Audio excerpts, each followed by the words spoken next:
But if jealousy is healthy, why does it hurt so much?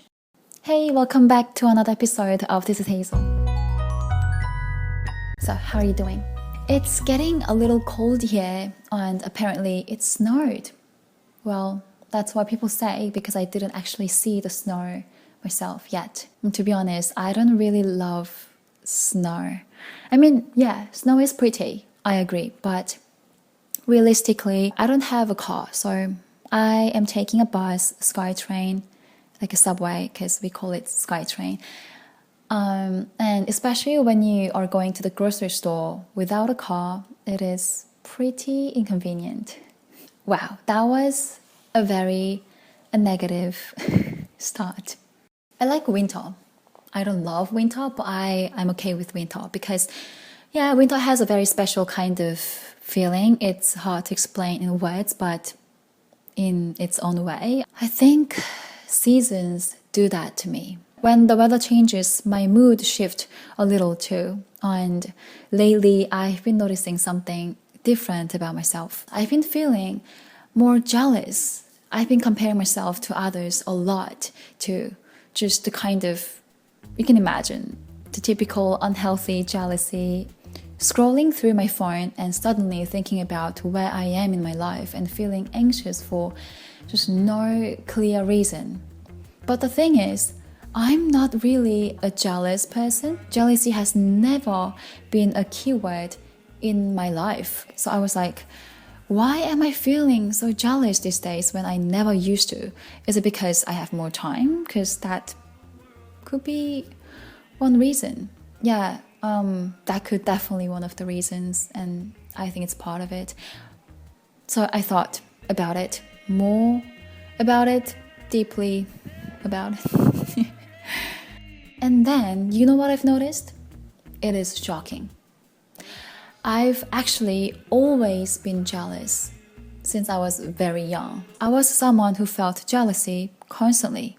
To explain that, I really need to go back to the video where I talked about acting. I said I always admired characters in movies and dramas, not the actual actors or people themselves or people around me in a real life. Remember that? And I use that word admire because it didn't harm me in a negative way.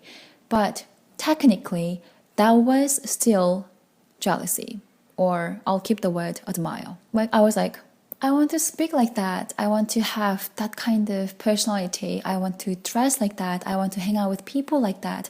I want to grow up to be, that kind of adult. I kept thinking those thoughts over and over, and I copied them little by little. I mimicked them. I've been doing that since I was really young. I think I genuinely enjoyed decorating myself. Yeah, like an accessory, externally and internally as well. So I didn't hate letting myself get hurt a little bit. You know, if you're comparing yourself to the characters that are created by directors and they must be really perfect, right? And I was chasing it. Or I can get triggered a little bit, get offended a little bit by these amazing people. Because in the end, who I am now is probably the result of all these tiny pieces coming together. The expressions I make, this might be something that I once wanted to resemble the way I talk too. So I think all of my good habits came from jealousy or maybe from longing. At some point, I started envying people who lived abroad. I thought people who worked in English were so cool. By following that feeling, I ended up here in Vancouver. And I admired people who communicate with others through media. I thought it was an amazing job in so many ways. That's why I love this community. The people here, you guys, and what I casually call my podcast. There's also a video where I explain how I became a product designer. And if you really break that down, the foundation of it was imitation. Because I didn't know this job at all, but I started acting like a product designer because I wanted to be. I watched how designers behaved, how they worked, who they met, how they studied, I don't know, I kind of like tricked myself into being one of them. And that's how I found my team and started learning like through work. So jealousy became a surprisingly delicious motivation for me. And through that, I grew. But I placed that entirely in a positive box. So I never really recognized it as jealousy. So when did I start becoming aware of jealousy again? Now, I think I spend way more time on YouTube and Instagram than watching movies and TV shows. And the people on YouTube, they feel reachable. They're not fictional characters. They're like, it's a fact. They are real humans, not like the people that I used to see on TV shows. And that's when I started getting really confused. Is this feeling jealousy or is it admiration? There's so many channels and videos that feel almost perfect to a level that's basically impossible.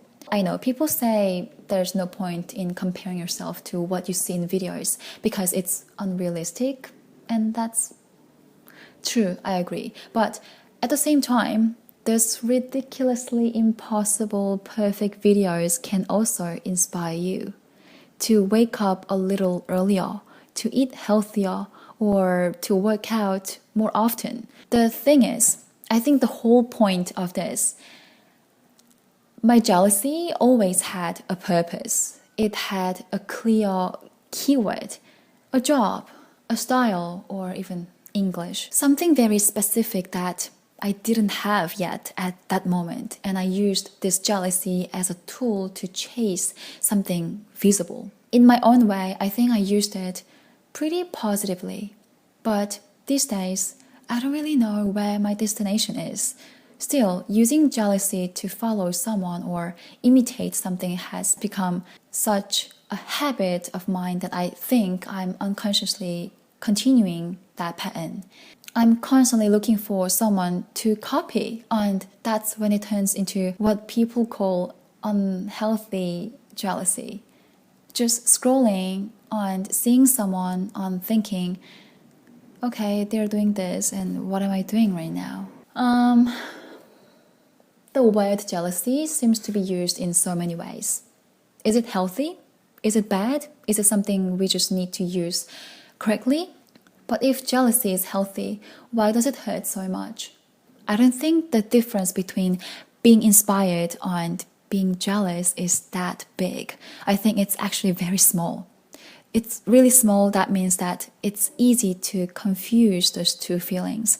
But that means in that moment when you feel it, the emotions feel almost identical. But what separates them is what you do afterward. The difference shows up in what you do next. Do you just watch thinking, I can't do that, I'll never be that? Or do you start looking for something that you can do? But if you don't want jealousy to hurt you, you need to give yourself time. It's not about finding better people to be jealous of, or studying harder, or watch more of them to feel more. You need time, the real time. You need to believe that inspiration can come from unexpected places, in unexpected ways, through unexpected paths. And to allow that, maybe you need to go to a new place, meet new people, or try a new action, even something really small. Yeah, I hope today's episode became a healthy kind of stimulation for someone out there. Bye-bye.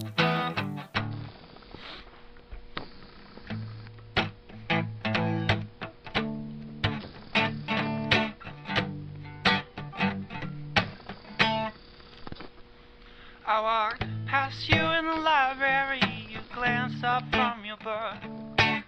You saw right through me with that vacant look. Instead of studying for my exam, I've been studying your face. When you happen to turn your head my way, my heart begins to race. Now I'm sitting waiting, trying not to go insane. I'm staring at your reflection in the window pane.